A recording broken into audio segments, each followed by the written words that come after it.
আজ দেখাবো সারাদিন কি কি খেয়ে আমি এতটা ওয়েট লস করেছি। প্রথমে ঘুম থেকে উঠেই নিয়ে নিয়েছি ডিটক্স ওয়াটার।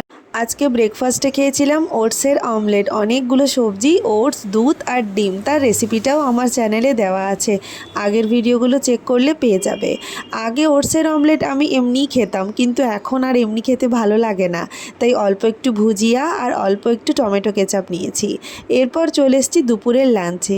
নিয়েছি অনেকগুলো শশা, গোটা একটা শশাই প্রায় নিয়েছি। আর নিলাম ভাত, অল্প পরিমাণেই ভাত নেই আমি, যেহেতু আমি ডায়েটের খাবার দাবার খাই। আর নিয়েছি মোচার ঘন্ট, যেটায় এক পিসও আলু ছিল না। প্রোটিনের জন্য আমি আজকে নিয়েছি মাছের তেল ঝাল, অল্প করে তেল দিয়ে সর্ষে পোস্ত দিয়ে এই মাছের তেল ঝালটা বানানো। আর গরমের দিন আমডাল তো থাকবেই, তাই এক বাটি ভর্তি করে আমডালও নিয়েছি, যেটা আমার প্রচণ্ড পছন্দের একটা জিনিস। বিকেলবেলা কি ইচ্ছে হলো জানি না, ভাবলাম অনেক ডায়েট হয়েছে, চলো আজ একটু লুচি আলু ভাজা খেয়ে নিই। এক আধ দিন খেলে তেমন কিছুই হয় না, সপ্তাহে তোমরা একদিন কিন্তু চিট মিল করতেই পারো।